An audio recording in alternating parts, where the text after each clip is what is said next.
अस्सलामुअलैकुम नाजरीन, मैं हूं आपकी तरन्नुम परवीन।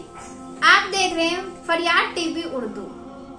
आज मैं आप सबके सामने एक सेब की कहानी लेके आई हूं कि कैसे एक शख्स ने एक सेब खाया बिना इजाजत, तो उसकी माफी के लिए 12 साल तक एक बाग में मुफ्त का काम किया। तो आइए सुनते हैं। एक शख्स कहीं जा रहा था और रास्ते में नदी आई। उसे भूख लगी हुई थी और नदी में एक सेब बह के आ रहा था। उसने वो सेब उठाया और खा लिया, और खाने के बाद उसने सोचा कि मैंने तो किसी से इजाजत ही नहीं ली, अब सेब का मालिक कौन है? मैंने तो बिना इजाजत खा लिया, मुझे माफी मांगना चाहिए। वो अपना सफर छोड़ के उस नदी के साइड किनारे किनारे चलने लगा, ये देखने के लिए कि सेब कहाँ से आ रहा है। वो चलता रहा। उसका काफी आगे जाके उसने देखा कि एक बाग की टहनी टूट के नदी में गिरी हुई है। फिर उसने सोचा कि इसी का सेब गिरा होगा। फिर बाग के माली से पूछा, इस बाग का मालिक कौन है? उसके बाद वो उसके मालिक के घर गया और उन्हें अपना सारा किस्सा सुनाया कि मैंने बिना इजाजत सेब खा लिया है, मुझे माफ कर दो। अब बाग के मालिक ने सोचा कि वो तो नदी में गिरा हुआ था, वो खाना कोई गुनाह तो नहीं होता, फिर मुझसे माफी मांगने क्यों आया है? लगता है ये अल्लाह का कोई वली है, बहुत नेक दिल इंसान है। तो उसने सोचा क्यों ना मैं इनका इम्तिहान लूं। तो उस शख्स को कहा बाग के मालिक ने, मैं तुम्हें माफ तो कर दूंगा, लेकिन 12 साल तक मेरे बाग में मुफ्त का काम करना पड़ेगा। उसने एक माफी के लिए हाँ कर दी और 12 साल तक मुफ्त का काम किया। जब 12 साल पूरा हो गया तो फिर बाग के मालिक से कहा कि 12 साल हो चुके, अब मुझे माफ कर दो। तो उन्होंने सोचा कि इससे ज्यादा नेक इंसान मुझे तो मुश्किल है मिलना, क्यों ना मैं अपनी बेटी का निकाह इनसे कर लूं। उनके पास एक ही बेटी थी जो बहुत नेक थी। तो उन्होंने कहा कि ठीक है, मैं माफ कर दूंगा, लेकिन एक और शर्त है। कहा क्या? कहा कि मेरी बेटी से निकाह करना होगा। उसने उसमें भी हाँ कर दिया। कहा अगर आप मुझे माफ कर दोगे तो मैं निकाह करने को भी तैयार हूं, कहीं तो मैंने निकाह करना है। तो उसने कहा कि ठीक है, पर मेरी बेटी अंधी है। उसने कहा मैं फिर भी निकाह कर लूंगा। कल लंगड़ी भी है, कि अगर आप मुझे माफ करते हो तो मैं फिर भी निकाह कर लूंगा। कब गूंगी भी है, उसको दोनों हाथ भी नहीं है। कहा कि अगर आप मुझे माफ करते हो तो मैं फिर भी निकाह कर लूंगा। फिर इमाम साहब को बुलाया गया और दोनों का निकाह हुआ। शादी की पहली रात जब वो शख्स अपनी बेगम के रूम में गया तो देखा माशाअल्लाह क्या नूरानी चेहरा था, चांद सा चमकता हुआ चेहरा, मानो ऐसा लग रहा था जन्नत से हूर उतर आई। फिर वो उसी पैर वापस आ गया और आके अपने ससुर को कहा जिससे मेरा निकाह हुआ है वो लड़की नहीं है, अंदर लड़की बदली हुई है। तो ससुर ने कहा नहीं बेटा, मेरे पास एक ही बेटी है। तो कहा नहीं अब्बूजान, वो तो चांदनी चांद की तरह चमक रही है, वो तो ऐसी लग रही है जैसे जन्नत की हूर हो, वो मेरी बेगम नहीं है। कहा नहीं बेटा, मेरे पास एक ही बेटी है और वही आपकी बेगम है। कहा आपने तो कहा था कि वो अंधी है, लंगड़ी है, लुल्ली है, गूंगी भी है।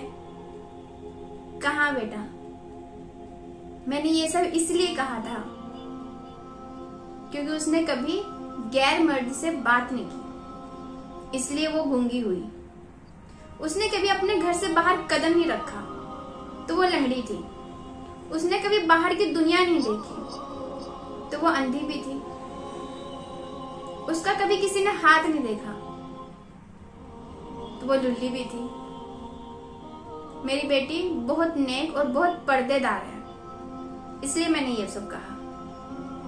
फिर वो खुश हुआ और अपने ससुर के घर पे ही रहने लगा। फिर कुछ वर्ष बाद उनके घर में एक लड़का पैदा हुआ जिसे पिराने पीर गौस पाक के नाम से जाना गया। जब पिराने पीर गौस पाक छोटे थे, 5-6 वर्ष के थे, बच्चे थे, तो बच्चों के साथ बाहर खेल रहे थे तो किसी की डोली आ रही थी। किसी की शादी हुई थी तो डोली आ रही थी। तो पूछा, डोली में क्या है? तो बच्चा देख के डोली वाले कहार ने बोल दिया, डोली में कुछ नहीं है। तो बच्चे ने जवाब दे दिया, अच्छा डोली में कुछ नहीं है तो कुछ नहीं है। अब उसने बोला, अल्लाह ने कबूल कर लिया। दुल्हन गायब हो गई। जब घर जाके डोली को देखा तो अंदर दुल्हन नहीं थी। फिर वो लोग पिराने पीर के नाना के पास आए।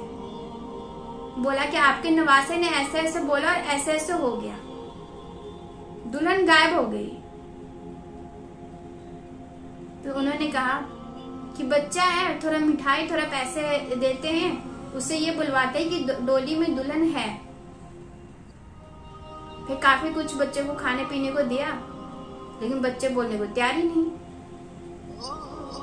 फिर नाना ने कहा, अब्बू ने कहा पिराने पीर के, फिर बोला चलो ठीक है, डोली में दुल्हन है। और घर जाके देखा तो दुल्हन डोली में थी। जो वो छोटे से थे ना, जब भी अल्लाह ने उन्हें वली बना दिया। फिर इसी तरह एक वाक्य में आता है कि यहूदी का एक दोस्त था उनका। यहूदी का बेटा 5-6 साल का पिराने पीर के दोस्त थे। दोनों दोस्त डेली खेलते थे। और एक दिन हुआ कि वो गया अपने दोस्त को बुलाने, तो वो इंतकाल कर चुका था। और उसकी अम्मी इसको पकड़ के रोने लगी कि आपके दोस्त तो दुनिया से चले गए। फिर पिराने पीर ने बोला कि ऐसे नहीं हो सकता, मेरा दोस्त ने बिना मुझे बताए नहीं मर सकता। कहाँ है मेरा दोस्त, मुझे दिखाओ। कुछ ने बोला दिखा दो, कुछ ने बोला मत दिखाओ। तो उसने बोला, जिसके बच्चे का इंतकाल हुआ था, कि नहीं इसका दोस्त था, इनको दिखा दिया जाए। दोस्त के पास गया तो कहा, दोस्त उठो खेलने चलते। जब देखा नहीं उठे, फिर बोले कुम बेइज़्निल्लाह, कुम बेइज़्निल्लाह, कुम बेइज़्निल्लाह, अल्लाह के हुक्म से उठ जा, अल्लाह के हुक्म से उठ जा, अल्लाह के हुक्म से उठ जा। 3 बार बोला, बच्चा नहीं उठा। अल्लाह ने तो उसे अपने पास बुला लिया था, फिर वो कैसे उठता। फिर बोला कुम बेइज़्नी, कुम बेइज़्नी, कुम बेइज़्नी, कुम बेइज़्नी, मेरे हुक्म से उठ। फिर बच्चा उठा और कलमा पढ़ने लग गया। ये मंजर मोहल्ले की कोई औरत ने पिराने पीर के नाना को जाके बता दिया। अब नाना ने सोचा, ये तो बहुत बड़ा वली बन गया है, ऐसे तो ये किसी को भी जिंदा कर देगा, फिर तो ठीक नहीं होगा। तो उसने डंडा लिया और उसके पीछे आया। उसने देखा कि नाना मुझे मारने के लिए आ रहे हैं, तो भागना शुरू किया। वो बच्चे थे, वो तेज भाग रहे थे, नाना आराम आराम से चल रहे थे। जाते जाते एक कब्रिस्तान रास्ते में आया। कब्रिस्तान वाले को बोला, कब्र के सारे बंदे उठो, नाना जी डंडा लेके आ रहे मारने के लिए। फिर कब्र खुली, सारे उठने लगे, भागने लगे पीछे। फिर नाना ने देखा ये तो बहुत गलत हो जाएगा, ऐसे तो आदम इस्लाम तक सबको जिंदा कर देंगे, फिर दुनिया में सब रहेंगे कैसे, जमीन पे तो पैर रखने का जगह भी नहीं बचेगा। फिर नाना वापस आ गया, फिर वो भी वापस आ गया। कब्रिस्तान में आगे बोला, सभी सो जाओ अपने अपने कब्र में, अब क़यामत के दिन मिलेंगे। उसके बाद नाना ने आके अपनी बेटी से कहा, गौस पाक की माँ से कहा, बेटी अब इसे तालीम हासिल करने के लिए बगदाद शरीफ भेज दो। उस टाइम पे सवारियां नहीं होती थी, काफिला जाता था। तो एक काफिला बसरा से बगदाद शरीफ जा रहा था। फिर माँ ने उनके कुर्ते में 40 अशरफी सिल दिया और बेटा को बता दिया कि इसमें 40 अशरफी है, बगदाद शरीफ जाके इमाम साहब को दे देना जो आपको तालीम देंगे। फिर काफिला रवाना हुआ। रास्ते में डाकू मिल गया। डाकू ने कुछ लोगों को मार दिया, लूट लिया और बच्चे को कुछ नहीं कहा। फिर बच्चे से पूछा, बच्चे तुम्हारे पास माल है? पिराने पीर ने बोला हाँ जी। कहा कितना? कहा 40 अशरफी। सभी डाकू हंसने लगे। इतना बड़ा काफिला मैंने लूटा है, उसमें तो कहीं पे 5 कहीं पे 10 अशरफी मिला है। इस छोटे से नन्हे से बच्चे के पास 40 अशरफी? झूठ बोल रहा है। उसने बोला नहीं, मैं झूठ नहीं बोल रहा हूँ, मेरे अम्मी ने 40 अशरफी दिया है। तो डाकू के सरदार ने बोला अच्छा ठीक है, अगर 40 अशरफी तो दिखाओ कहाँ है। तो उसने अपना कुर्ता उतारा और जहां जहां उसकी माँ ने सिल रखा था सबको खोल खोल के 40 अशरफी का ढेर लगा दिया। फिर डाकू के सरदार ने सोचा, एक नन्हा सा 5 साल का बच्चा इतना सच बोल सकता है, इतने बड़े डाकू से किसी से डरा नहीं, बिना डरे सच बोला, तो हम लोग क्यों लोगों की जान लेते हैं? क्यों हम लोग दूसरे लोगों का माल लूटते हैं? अल्लाह इनको भी तो खाना खिला रहे हैं, तो क्या अल्लाह हमें नहीं दे सकते? हम तो फिर भी बड़े हैं। तो उन्होंने उन बच्चे को बोला मुझे तौबा कराओ, आज से मैं गुंडागर्दी करना छोड़ दूंगा, लोगों की जान नहीं लूंगा, लोगों का माल नहीं लूटूंगा। फिर पिराने पीर ने उन सारे गुंडों को तौबा करवाया। फिर गुंडों ने पूछा, डाकू ने पूछा बेटा आपने कहाँ जाना? कब? बगदाद शरीफ। फिर डाकू बच्चे को बगदाद शरीफ छोड़ गया।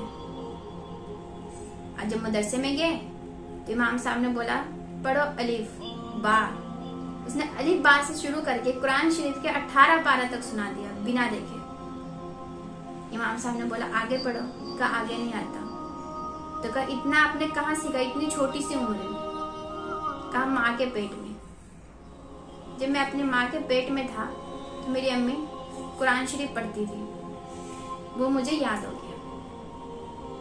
और मेरी माँ बिना वजू किए मुझे दूध नहीं पिलाती थी। इमाम साहब भी समझ गया ये कोई अल्लाह का वली है। फिर पिराने पीर ने बगदाद शरीफ से ही तालीम हासिल की और वहां की जामा मस्जिद में इमामत भी किया, लेकिन उनके अंदर जलाल बहुत था। वो जो बोल देते थे वो हो जाता था। आज के लिए इतना ही। शुक्रिया, खुदा हाफिज। फिर मिलते हैं हम एक नए वाक्या के साथ। फरियाद टीवी उर्दू से जुड़े रहिए।